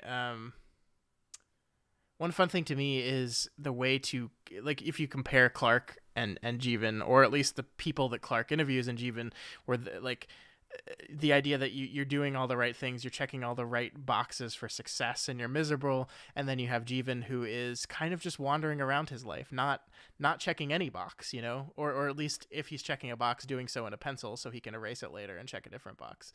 And that's kind of, he's just kind of bouncing around his life, not exactly sure what he wants to be, where he wants to go, what drives him, what brings meaning to his life.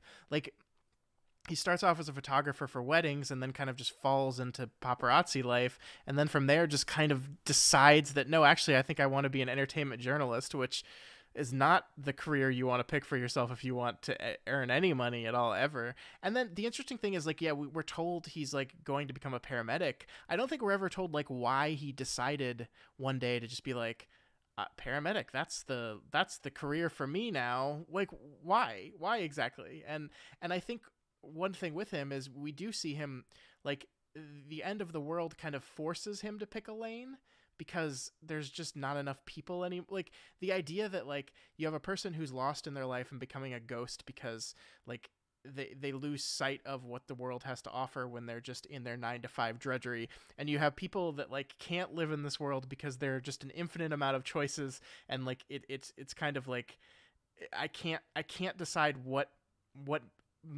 anything means to me because I just don't know where I belong in this world, and a post civilization world kind of tells you where you belong. It's when someone comes up and says, I've been shot, and then you have to be like, well, there's literally no one else to take care of that, so I guess I'm gonna do that. And he finds purpose and meaning in that, and like we leave him a very happy, contented man. He's married, he has children.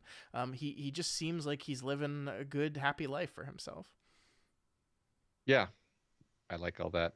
Um, Jess says Jeevan changed jobs like Arthur changed wives. That's great. That's great. yeah, yeah. Except since he got to live until the post end of the world, he was able to finally find a job, or perhaps better to say, a job was thrust upon him that he couldn't refuse. Sure. Cool. Shall we move on to Yeah, let's talk about Tyler. Tyler, the prophet? Oh boy. I'm reading to the people inside, Tyler said. But there's no one in there. But of course there was. Clark was chilled in the sunlight. The plane remained sealed because opening it was a nightmare no one wanted to think about, because no one knew if the virus could be contracted from the dead, because it was as good as a mausoleum as any. He'd never been this close to it. The plane's windows were dark. I just want them to know that it happened for a reason. Look, Tyler, some things just happen. This close, the stillness of the plane, of the ghost plane, was overwhelming. But why did they die instead of us? The boy asked, with an air of patiently reciting a well-rehearsed argument. His gaze was unblinking. Because they were exposed to a certain virus, and we weren't. You can look for reasons, and God knows a few people here and there have driven themselves half crazy trying. But Tyler, that's all there is. What if we were saved for a different reason? Saved? Clark was remembering why he didn't talk to Tyler very often. Some people were saved. People like us. What do you mean, people like us? People who were good, Tyler said. People who weren't weak. Look, it's not a question of having been bad or... The people in there, in the Air Gradia jet, they were just in the wrong place at the wrong time. Okay, Tyler said. Clark turned away, and Tyler's voice resumed almost immediately behind him, softer now, reading aloud. She will be consumed by fire, for mighty is the Lord God who judges her.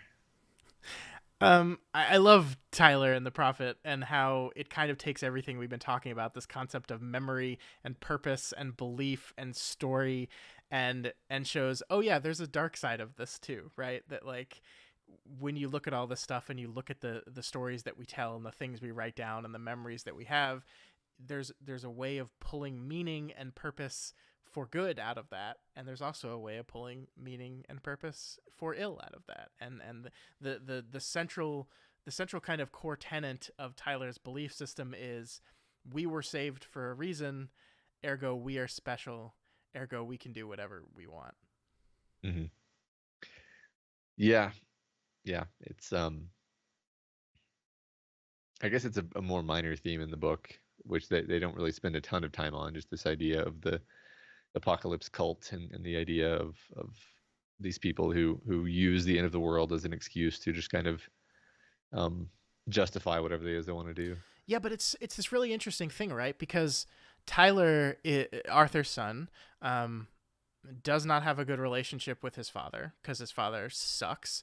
And there is this one really beautiful moment near the end of the book where Arthur, like right before he's about to die, has a conversation with his son, and like bonds with his son over the Station 11 comic book, right? Like the one time he gets his son like interested in the conversation with him is by having his son kind of do the thing children do when they explain every minute detail of whatever thing they're obsessed with at the moment, right? Hmm. And it's this really beautiful moment, and you kind of wonder, you know, I pulled a slide on it, but we find maybe it's the next one.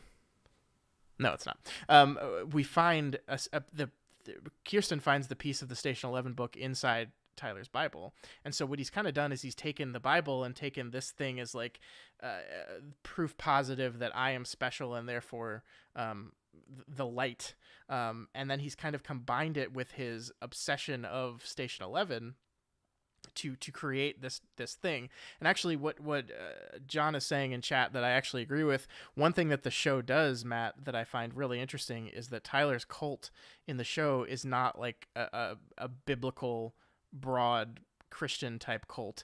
It is specifically a cult created around the Station 11 comic book, that he takes this same comic book that has provided Kirsten with strength and purpose and meaning and has corrupted it to create this monstrous religious cult that is kidnapping children and killing people.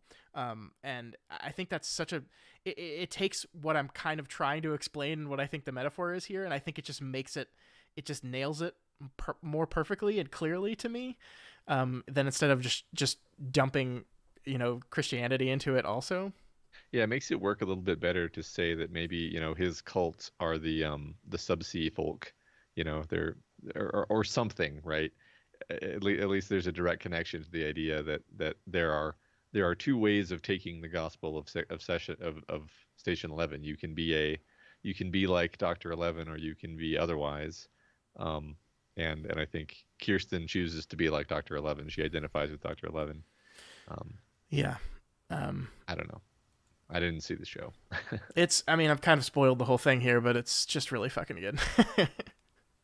All right, so here is Clark. We're back with Clark again, and we're doing the other thing that just breaks my soul here because I've never felt more in tune with a character in fiction in my life. Did I ever tell you about my last phone call? Garrett asked. Yes, Clark said. I believe you did. Garrett had had a wife and 4-year-old twins in Halifax, but the last call he'd ever made was to his boss. The last words he'd spoken into a telephone were a bouquet of corporate cliches seared horribly into memory. Let's touch base with Nancy, he remembered saying, and then we should reach out to Bob and circle back next week. I'll shoot Larry an email. Now he said the words circle back next week under his breath, perhaps not consciously. He cleared his throat. Why do we always say we were going to shoot emails? I don't know. I've wondered that too. Why couldn't we just say we were going to send them? We were just pressing a button, were we not? Not even a real button, a picture of a button on a screen. Yes, Garrett said. That's exactly what I'm talking about. There was not, in fact, an email gun, although that would have been nice. I would have preferred that. Garrett made his fingers into a gun and aimed them at the tree line. Kapow, he whispered, and then louder. I used to write THX when I wanted to say thank you. I did that too, because, what, it would have taken too much time and effort to punch in an extra 3 letters and just say thanks? I can't fathom it. The phrase circle back always secretly made me think of boats. You leave someone on shore and then you circle back later to get them. Garrett was quiet for a moment. I like this one, he said. He's a high-functioning sleepwalker, essentially. I remember the woman who said that. Clark wondered what had happened to her. He'd been spending more time in the past lately. He liked to close his eyes and let his memories overtake him. A life, remembered, is a series of photographs and disconnected short films. The school play when he was 9, his father beaming in the front row, clubbing with Arthur in Toronto under whirling lights, a lecture hall at NYU, an executive, a client, running his hands through his hair as he talked about his terrible boss, a procession of lovers remembered in details, a set of dark blue sheets, a perfect cup of tea, a pair of sunglasses, a smile. The Brazilian pepper tree in his friend's backyard in Silver Lake, a bouquet of tiger lilies on a desk. Robert's smile, his mother's hands knitting while she listened to the BBC. Man, I love this so much.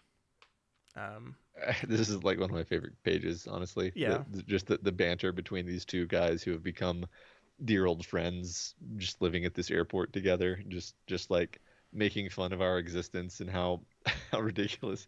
Not even a button. A picture of a button on a screen.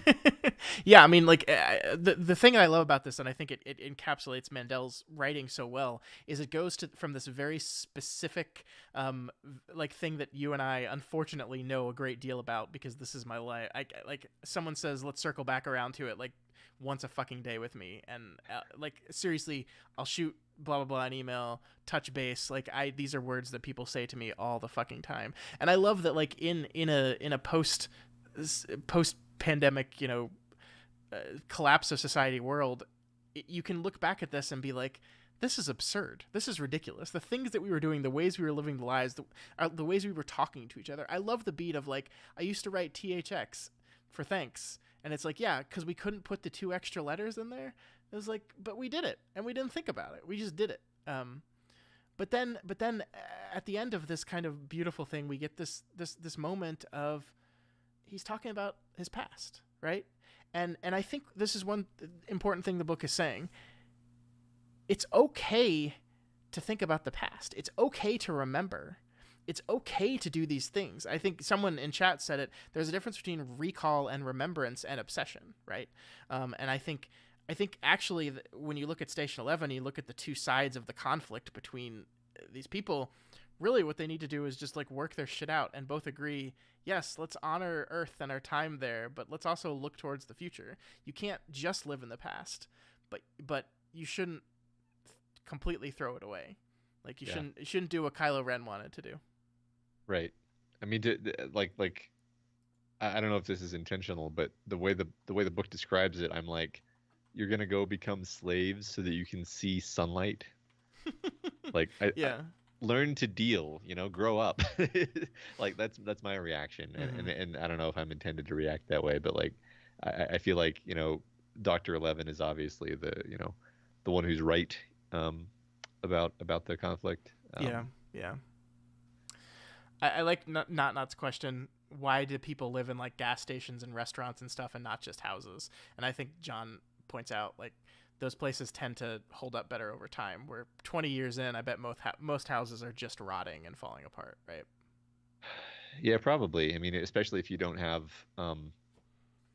I guess I'd say in many to most places, if you don't have climate control working, which you wouldn't without electricity or gas, um, a house is shelter, but it's a lot less effective shelter than it would be if you had climate control. I don't know if that picture changes any for a gas station, but there it is. This slide though reminds me of another thing I wanted to mention, which is like I thought it was really impactful how many of these people at the airport just like they had families. They were either they almost all had families and friends and loved ones elsewhere, and then when all the communications went down, it was just like, yeah, you're never gonna, not only are you never gonna see them again, you're never gonna know what happened to them. Yeah. And you're certainly never gonna, maybe it occurs to you to try to find them. Maybe you're gonna try to get on a plane and go find them, but probably not. They're probably dead. Actually, they're Yeah. almost certainly dead. And if they're not dead, you're not gonna find them. And that was really effective. Yeah, it's just a group of people that like just kind of by chance ended up together, and they're gonna spend the rest of their lives together, building a society together. It's a true melting pot because it's at an airport, right? What a great choice. Like I love when they start teaching each other their own languages, because why not? It's great. Yeah, I love airports. I'd live in an airport. I would not. God, my father was a pilot, and I spent too many nights in airports trying to pass ride to ever want to hang out in a fucking airport. Ugh. Ugh. Yeah, they're not comfortable places to sleep. No. But they got those nice little bookstores. Okay. There's lots of bookstores, lots of places, Matt. Okay. You don't have to live in the airport, Scott. I'm gonna live in the airport. Okay, I'm gonna go visit me. I'm gonna go live in the Wendy's. Fine. All right, you want to do the next slide? Sure. Here what we have is after the death of the prophet, Kirsten finds he is the only other person to have read Miranda's story. Do you want this? August asked sometime later. Kirsten had been sitting by the prophet, staring at him, while Jackson helped Saeed out of the forest, and August and Viola went through the bags that had belonged to the prophet and his men. I found it in the prophet's bag. A copy of the New Testament held together with tape. Kirsten opened it to a random page. It was nearly illegible, a thicket of margin notes and exclamation points and underlining. A folded piece of paper fell out of the book. It was a page torn from a copy of Dr. 11, Volume 1, Number 1, Station 11, the first page of Station 11 she'd ever seen that hadn't come from her copies of the books. The entire page devoted to a single image. Dr. 11 kneels by the lifeless body of Captain Lonergan, his mentor and friend. They are in a room that Dr. 11 sometimes uses as a meeting place, an office area with a glass wall that overlooks the city, the bridges and the islands and the boats. Dr. 11 is distraught, a hand over his mouth. An associate is there too, a speech bubble floating over his head. You were his second in command, Dr. 11. In his absence, you must lead. Who were you? How did you come to possess this image? Kirsten knelt by the prophet, by the pool of his blood, but he was just another dead man on the road, answerless, the bearer of another unfathomable story about walking out of one world and into another. One of his arms was outstretched toward her. August was talking to her again, crouched by her side. The symphony's only a few hours behind us, he was saying very gently. Viola and Jackson are going back to them, and the three of us will go on ahead to the airport. It isn't far. I've walked all my life through this tarnished world. After she walked out of Toronto with her brother, after that first unremembered year, her brother had been plagued by nightmares. The road, he'd always said, when she shook him awake and asked what he'd been dreaming of. He'd said, I hope you never remember it. The prophet was about her age. Whatever else the prophet had become, he'd once been a boy adrift on the road, and perhaps he'd had the misfortune of remembering everything. Kirsten brushed her hand over the prophet's face to close his eyes and placed the folded page from Station 11 in his hand. So the prophet is a monster, right? Mm-hmm. But he's also Tyler, a scared little boy who experienced one of the worst traumas that a person can go through, and a mother who did a really bad job of preparing him for what it meant, right? Because that's something we kind of glossed over with the whole thing about, we survived this way on for a purpose. It's Elizabeth that was reinforcing this idea. I actually love the part where Clark goes to Elizabeth and is like, hey, listen, I'm worried about your kid because he's saying all this crazy shit. And her response is, no, he's totally right about all that, actually. Yeah. We are the chosen ones. Yeah. I think, what was interesting to me is that, like, from his point of view, it kind of makes a degree of sense because his world was shattered by the death of his father. Mm-hmm. He was on an airplane to go to his father's funeral, and then the world ended. So that feels like purpose, right? Yeah. That feels like part of a story more than it did for everyone else. Well, and that's why this is the page that he's put in the Bible, right? You were his Mm-hmm. second in command, Dr. 11. In his absence, you must lead. And so that's kind of Tyler's motivating factor here, right? That Mm-hmm. I that's what he took away from Station 11, which is really fascinating because that is entirely different from what Kirsten took away from Station 11. But this is obviously the most important page of the comic to him because it's the one he saved and put in his other prized possession, which is his Bible. So this was his calling. And this is the fascinating thing about how three different people can take something entirely different from the same work, because Station 11 was a project that was intensely personal to Miranda, that was her kind of way of processing the life that she lived and the things that she went through and all these different things, feeling like she's like, we didn't really talk about this because there's so much in this book, but like she's this person born on this tiny little island and then is thrust into the big city just like Arthur, and then is thrust into celebrity by falling in love with and marrying Arthur. And so she's like moving through these worlds, just like it says here, like kind of walking from one world to another.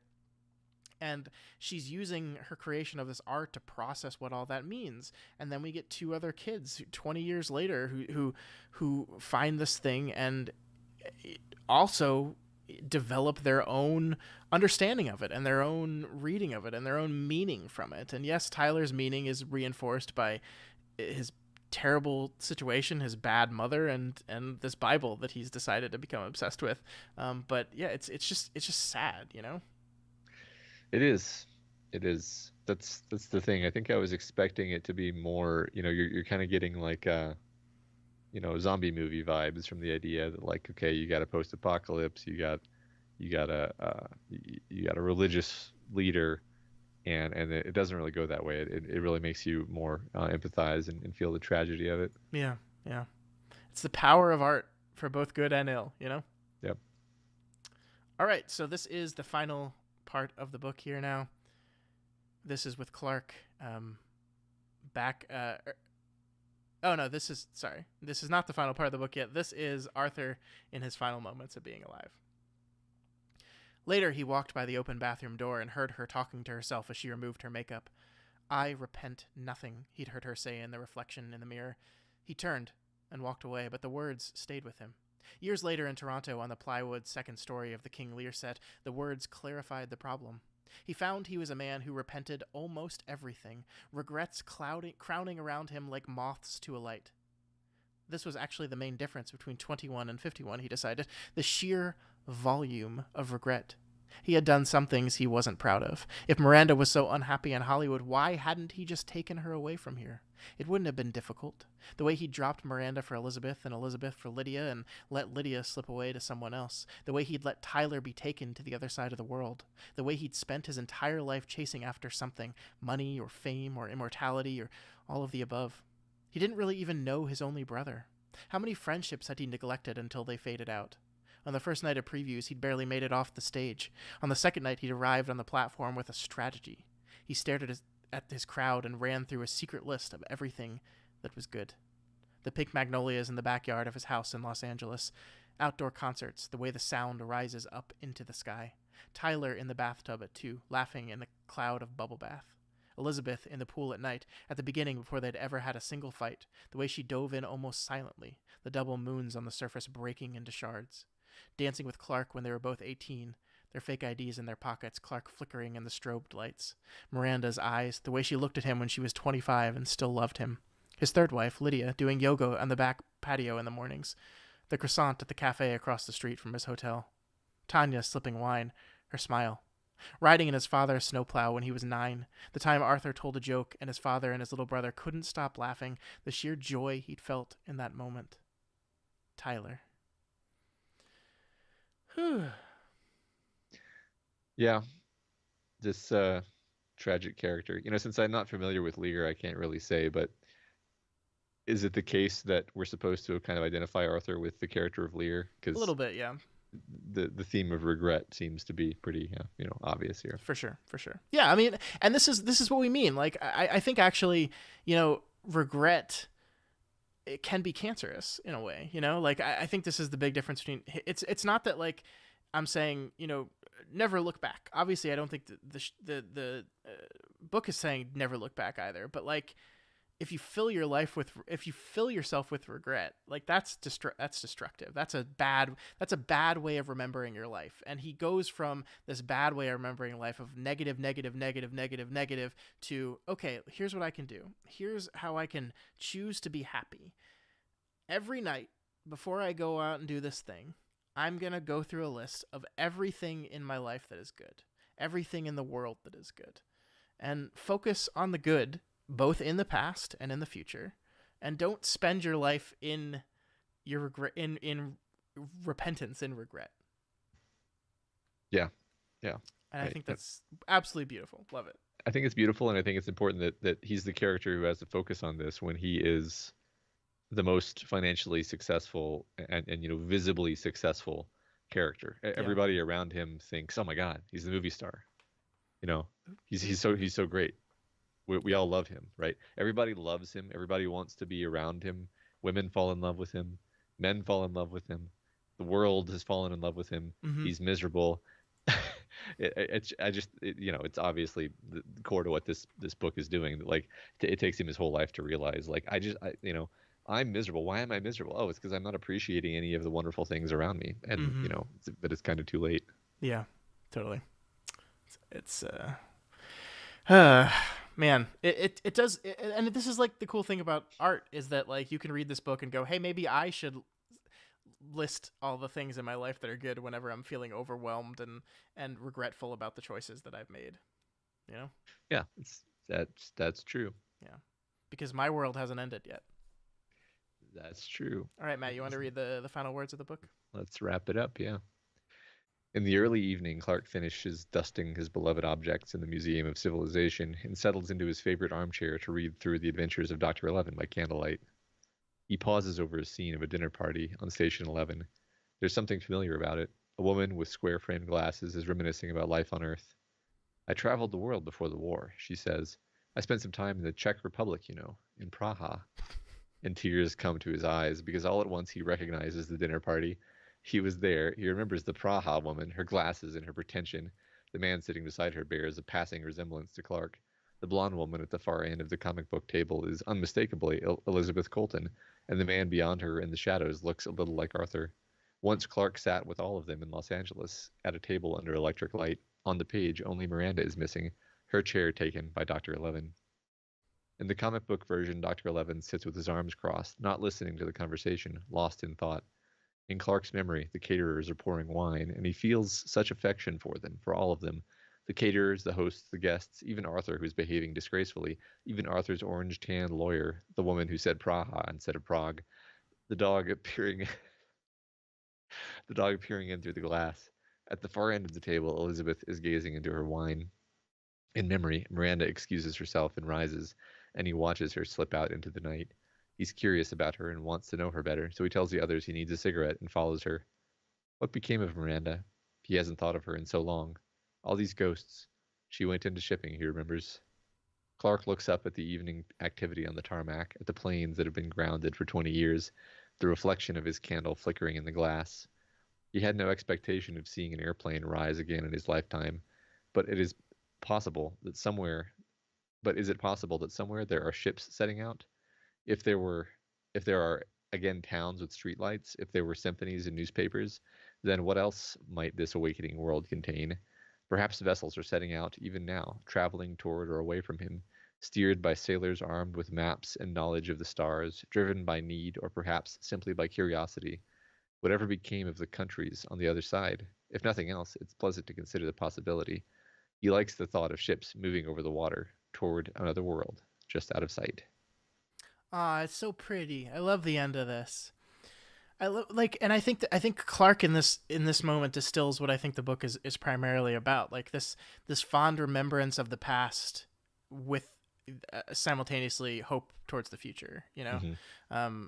The way memory can both take us back to these key moments in our lives that make us happy, and also can help push us towards hope for the future, because the symphony, like symphony and newspaper, art and information, are these two things that, like, arguably the exchange of information and the exchange of art, of story, are arguably like two of the most important things civilization has done for humans, right?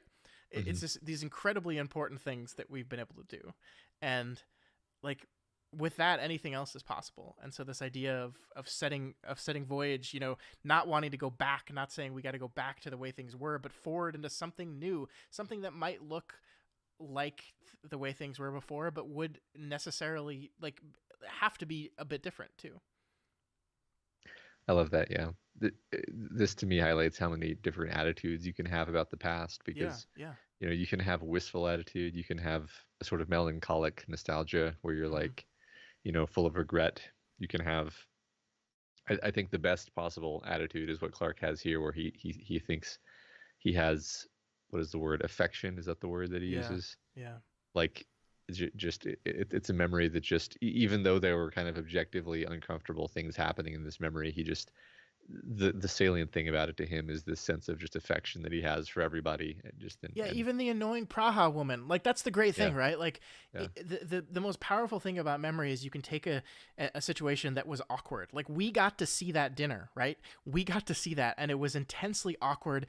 It was clear to Clark in the moment that Arthur was in love with this other woman and not his wife that was sitting right at the fucking table. It was miserable for her. Poor Miranda. And the amazing thing about memory is you can look back on that memory and you can minimize the awkwardness, and you can just revel in the fact that this was a night where a bunch of human beings were together exchanging stories. And isn't that incredible? Isn't that amazing? Isn't it amazing that we're all these people together and we're just living our lives? Even the caterers, even the Praha woman, even the stupid lawyer asshole, Like that's the power of memory, is that you can flatten the bad parts and accentuate the good parts. If you want to, you can do that. Hmm. And I think that's like, eventually you have to do that, or you're just going to live in constant regret, or like I find it such a powerful message. Me too. What a great book. What a great wrap up. It was great. Love this book. Love this book so much. Matt, watch the show. Seriously, like if you like the book, watch the show. It's very different, and I think the things it's saying about the I think it's much more it's less focused on memory, I think, and more focused specifically on art, because they make the Station 11 story central to every single one of the stories and not just a couple of the stories. Um, As I've told you, Scott, if you want me to watch something, you got to come stay with me for a few days and force me to watch it. Matt, we were thinking about traveling over the summer, Uh-huh. and I was just running through a mental checklist of taking a baby on an airplane and everything we would need to do to make that happen, and it sounds like the worst fucking thing I could do ever. So why don't you come take the baby and then I'll follow you. Sounds like I'm not going to be watching Station 11 then, Scott. If you're going to be so selfish, fine. But that is Station 11. Let's look at the result of the poll. Boom. I don't know if people can see that. Let me zoom. So it looks like The Terror by Dan Simmons took the most of the votes, but the question is, will that be enough to push it beyond The Emperor's Soul by Brandon Sanderson? Let me just do the math here for a So, sec. so the Terror got 5 votes. Emperor's Soul only got 2 additional votes. Yes. So, so if the Terror was only 3 behind, Matt, uh-huh, before we went into this poll, uh-huh. The Emperor's Soul was leading The Terror by exactly 2 votes, which means Brando Sando has lost again. Yep, Next month's book is The Terror by Dan Simmons. Here we yep, go. Here yep. we go. And this is all because you, yeah, that's right, you didn't show up to the book club to vote for the Brandon Sanderson book. I'm pointing at the camera when I say you, but no, it's actually the people that showed up are the good ones. That's true. That's true. I'm not talking to those of you who were actually here, Yeah. obviously. So next month's book is going to be The Terror by Dan Simmons. There will be a post that will come out within the next couple days that lets you know that. And we'll be meeting on Friday, May 27th at 9:30 p.m. So back to our last Friday of the month to read The Terror. Have you ever read this book, Matt? No, but Me neither. Dan Simmons is that guy who we like, right? Yeah, we like that guy. Well, that makes me happy. So that is what we're going to be doing in a month. So get that book and start reading.